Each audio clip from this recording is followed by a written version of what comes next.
Parents, क्या आपने कभी ये सोचा है कि मेरा बच्चा थोड़ा और स्मार्ट होता तो स्कूल में बेटर परफॉर्म कर पाता? या कभी आपने ये कंपेयर किया है कि देखो शर्मा जी के बेटे की मेमोरी कितनी शार्प है, लेकिन मैं अपने बच्चे को इतना पढ़ाती हूँ, इतना अच्छे से ध्यान रखने के बाद भी मेरा बच्चा ठीक से कुछ याद क्यों नहीं रख पाता और अच्छे से अपने एग्ज़ाम्स में परफॉर्म क्यों नहीं कर पाता? अगर आप भी ऐसा सोचते हैं तो ये वीडियो स्पेशली आपके लिए है। मैं इस वीडियो में ऐसे सिंपल प्रैक्टिकल टिप्स आपसे शेयर करने जा रही हूँ जिसको यूज़ करके आप अपने बच्चे को नेचुरली स्मार्ट और इंटेलिजेंट बना सकते हो, वो भी बिना टेंशन लिए, बिना प्रेशर लिए। हेलो फ्रेंड्स, मैं हूँ अनिला, एक psychology post graduate and a mother of 2।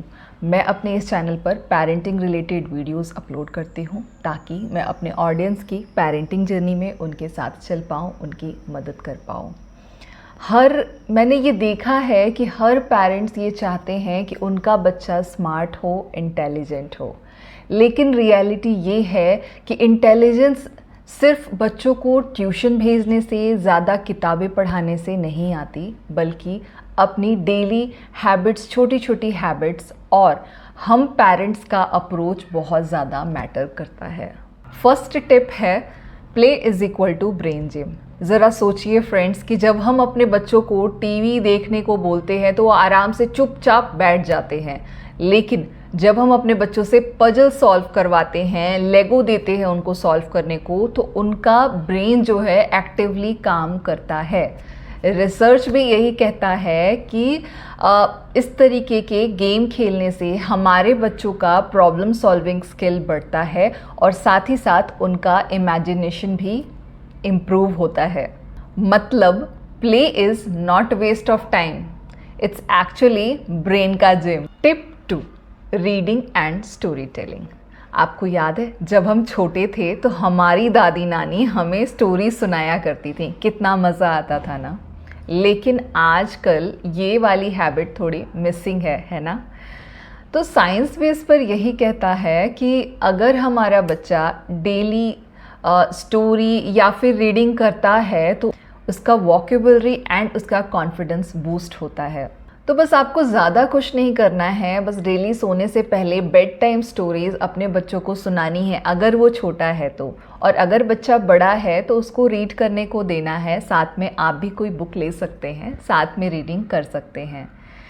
आप सोचिए फ्रेंड्स कि ये एक छोटी सी हैबिट है, लेकिन इसका इम्पैक्ट जो है लाइफ लॉन्ग होने वाला है।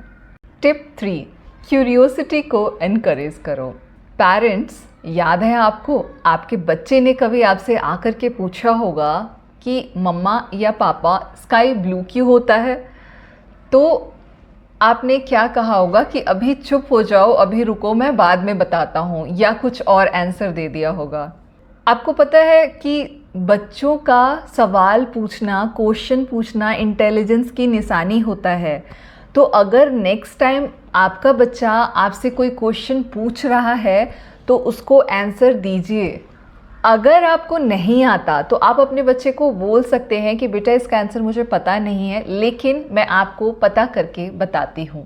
हम सभी को ये लगता है कि हमारे बच्चे स्मार्ट हों, हमारे बच्चे इंटेलिजेंट हों, लेकिन हमारे बच्चों का दिमाग जो है वो बिना फ्यूल के कैसे चलेगा?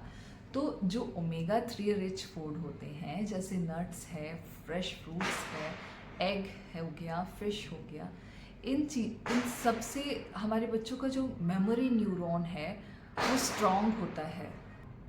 8 to 10 आवर का स्लीप बच्चों के लिए बहुत ही ज़्यादा इम्पॉर्टेंट है, क्योंकि वो उनके मूड को और उनके फोकस को दोनों को इम्प्रूव करने के लिए ज़रूरी होता है।